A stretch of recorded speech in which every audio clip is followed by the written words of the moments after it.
shackles sleeping in their house. And they fight them once a day, just in order to permit them to go outside for themselves. But most of the time, they live inside in so bad sanitation conditions that the first plague of epidemic that ravaged the entire island of Gorée in 1779 took place from a house like this. And also today, most of the houses surrounding the island of Gorée were from slave houses, but during the slave trade, usually in slave houses, traders have had sex with virgin girls. And once a girl was pregnant, they freed her in Gorée Island named Saint-Louis. Saint-Louis was the former capital of Senegal, located on the northern part of the continent.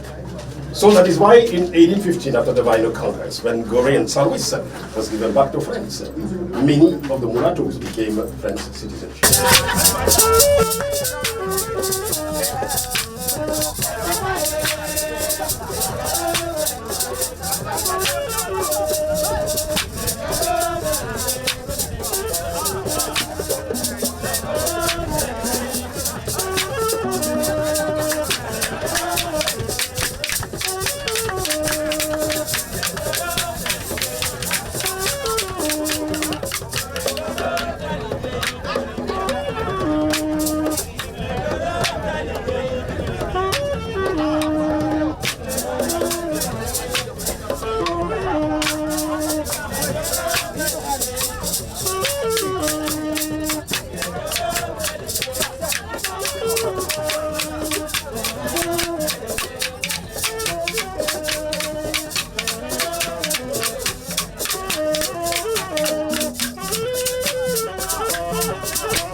à l'intérieur. Dessous de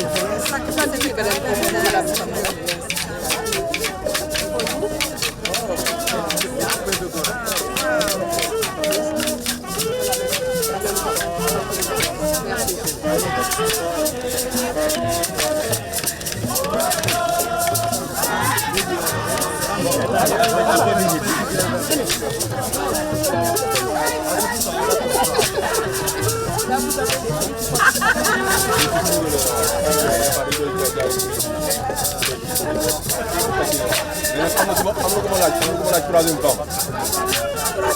waaw nee na waaw mu laaj troisième femme waaw waaw ñoo s'appelle troisième femme.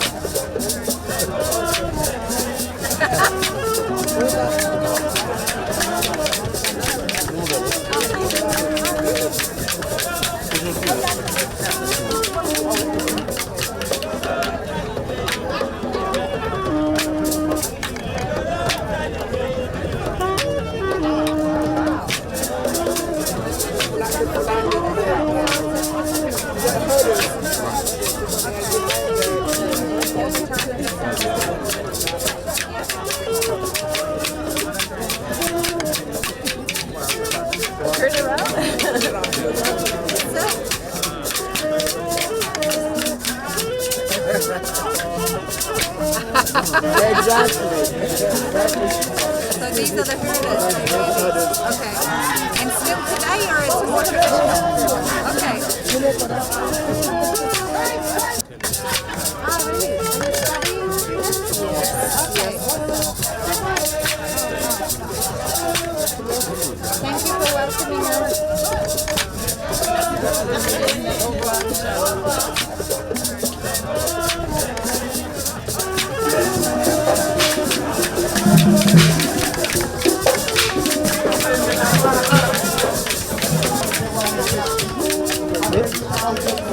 Xool yaa ngi amaat soo ñu yëgatee seen place.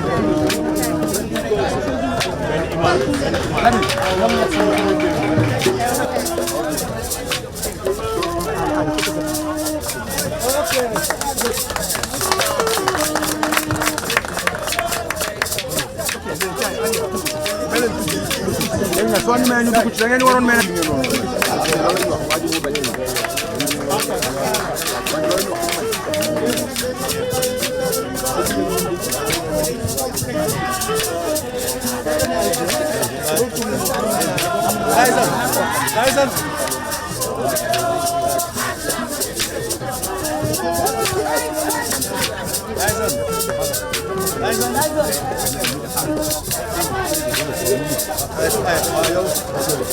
président.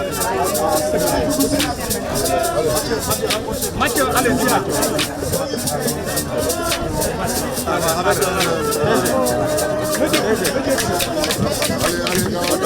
Vai, sëgal, vai. Vraiment, c'est les notables de l'île. Après.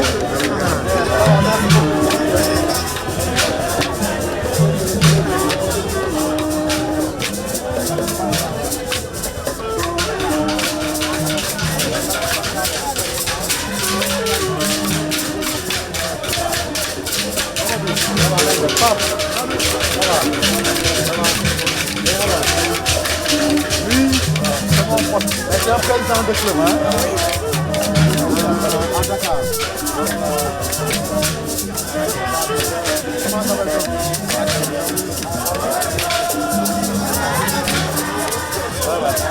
Ça fait la famille de combat.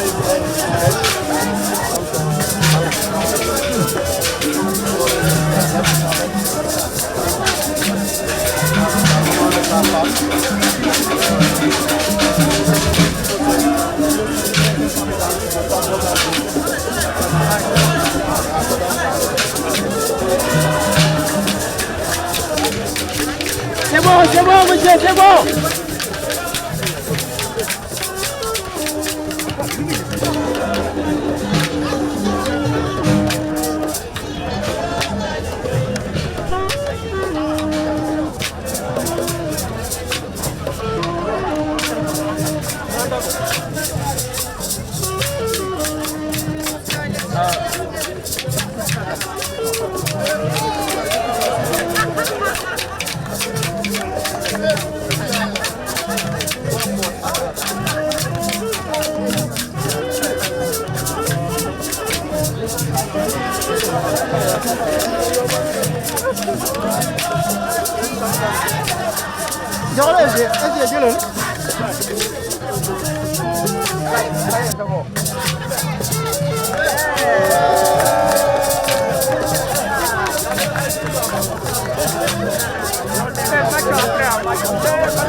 C'est une île historique, mais également sur le plan du football, qui a fait les gloires du football sénégalais, puisque l'équipe de Gorée a fut parmi les toutes premières à avoir été créée au Sénégal, après l'équipe de Jeanne d'Arc. Je suis en compagnie de Madame Sarai Bareman, qui est la responsable du football féminin auprès de la FIFA. Et nous avons un objectif très clair, c'est essayer de voir comment soutenir les autorités sportives, mais surtout la fédération et le ministère du sport, à amener le football féminin à un autre niveau. Et aujourd'hui, nous sommes dans une des dernières réalisations à l'honneur d'un dévoué sportif qui a aussi accompagné le président Augustin dans la réalisation de beaucoup d'ouvrages en faveur du sport et du football au Sénégal, en l'occurrence M. Soyoubou Gaye. Ce terrain a été baptisé à son nom pour témoigner de la gratitude du monde sportif et surtout footballistique vis-à-vis d'un homme qui n'a aménagé aucun effort pour développer le football et le football féminin en particulier. Donc ce terrain représente un espace de jeu, mais également de souvenirs. Et à ce titre, nous devons bien le conserver pour que des générations et des générations puissent continuer à en bénéficier. Et nous profiterons également de cette visite pour faire un petit peu une reconnaissance de l'île. La dernière fois que je suis venu à Gorée, je ne m'en souviens même plus, mais c'était il y a longtemps. Mais également pour faire découvrir un pan de notre culture et surtout de notre tourisme. Parce que cette île est un patrimoine mondial et nous allons profiter pour visiter aussi la maison des esclaves, mais également tous les endroits mythiques de cette belle place. Alors je voulais vous présenter Madame Sarai, qui également vient en terre sénégalaise pour la première fois et qui a hâte de découvrir toutes ces pépites qui sont en train de s'entraîner sur le terrain, mais également d'apporter sa pierre à l'édifice de la construction et de l'amélioration du football féminin en Afrique, au Sénégal en particulier. Madame Samoura, l'occasion fait le larron. Vous êtes sur l'île de Gorée, l'île que Monsieur le maire, président de la Fédération sénégalaise de football, le Sénégal qui enchaîne les bonnes victoires, les bonnes prestations internationales sur le plan africain et même sur le plan mondial. Quelle est votre appréciation? Elle est très positive. En fait, je suis fière d'être sénégalaise pour toutes les raisons que vous venez d'énumérer. On est triple champion de la CAN, du CHAN, des moins de 20 ans. Donc on se donne rendez-vous bientôt en Indonésie, mais également du beach soccer. Et je voudrais vraiment que ces réalisations puissent se répliquer au niveau du football féminin. Et je n'ai aucun doute qu'en 2027, nous verrons une belle équipe nationale sénégalaise compétir au plus haut niveau. Merci. Oui, je pense que c'est d'ailleurs important de savoir que ce n'est même pas moi-même qui ai proposé son nom.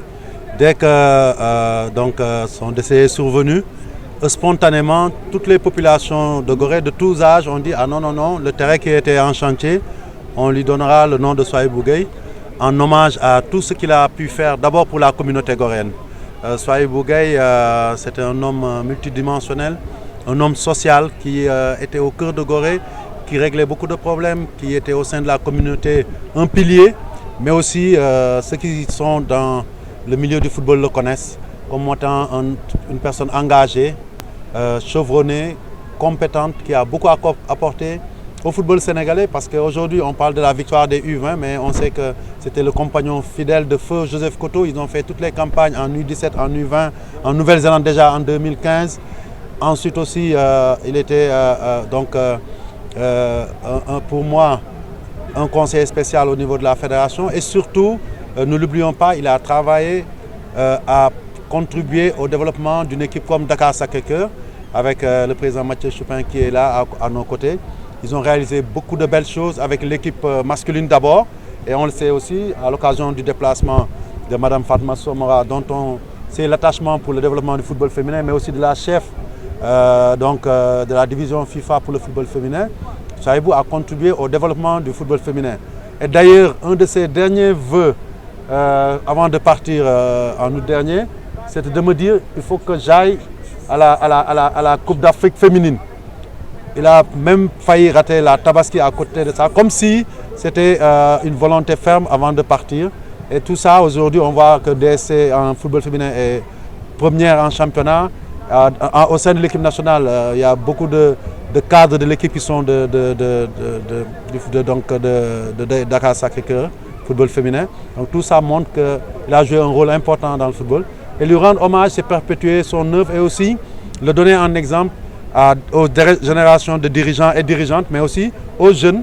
Et je pense qu'avec la présence de Mme Samoura et de Mme Barman, Saray, on va prendre l'engagement avec mon adjointe, Mme Pina, de mettre sur pied une équipe féminine de Gorée. Hein. Donc je pense que c'est un challenge et ça va nous permettre un peu de pouvoir rendre hommage à ça, mais aussi nous inscrire dans la dynamique que souhaitent nos dirigeants de la FIFA d'impulser le football un peu féminin partout dans le monde, mais particulièrement au Sénégal, avec les prémices qu'on a vues, les frémissements qu'on a constatés jusqu'en Nouvelle-Zélande. Nous pensons qu'avec leur accompagnement, nous pourrons demain, comme l'a souhaité Mme Samoura, nous qualifier en Coupe du Monde et pourquoi pas jouer les premiers rôles comme les masculins sont en train de le faire dans toutes les catégories. Par rapport au masculin, le Sénégal est champion d'Afrique avec les A, l'équipe de Bustoker, avec l'équipe au niveau du Chalon, du Vivant. Aujourd'hui, en tant que président, quel est votre ressenti par rapport à ce sac le Sénégal est sur le toit de la... Écoutez, une grande fierté parce qu'on le sait aussi, parce que le Sénégal est resté pendant plus de 60 ans sans gagner une seule victoire probante au niveau continental. Par la grâce de Dieu, notre génération, quand je dis c'est nous tous, a eu cette chance-là. D'autres ont beaucoup travaillé, peut-être même plus travaillé que nous, avant nous. On a tellement de générations de grands joueurs, tellement de générations de grands dirigeants. Mais Dieu nous a accordé cette grâce d'être là en ce moment où le travail a fini de porter ses fruits et que les résultats sont là. Donc on ne peut qu'en être fier, mais aussi avoir l'humilité des gens qui veulent aller loin, c'est-à-dire nous dire que nous ne devons pas nous en arrêter là. Nous devons justement développer le football féminin pour qu'il soit à la hauteur des autres footballs, mais aussi faire en sorte que cette période que nous vivons s'inscrive dans la durée. C'est en faisant quoi? En faisant encore plus d'efforts, parce que comme on le dit, des fois il est plus facile d'arriver au sommet que de s'y maintenir. Donc nous devons tous travailler dans le bel état d'esprit du Manko Wutindamli pour maintenir notre équipe au sommet. Nous avons attendu 60 ans pour arriver à ce sommet-là. Il faut qu'au moins on s'engage à y rester au moins 60 ans. Et c'est ce que je dis toujours à mes collègues présidents qui me titillaient au congrès de la FIFA. Je leur dis, ils me disent, mais quand vous allez arrêter à gagner, mais je dis, mais on n'a même pas encore commencé. Donc on est là encore pour 60 ans et on va se battre pour ça. On va se donner les moyens. C'est par le travail, certes, hein, rien ne sera donné, mais nous en sommes capables, nous en avons le potentiel. En termes de qualité, on a un vivier énorme de joueurs et de joueuses, mais aussi on a des dirigeants de plus en plus capables, des clubs qui s'organisent de mieux en mieux.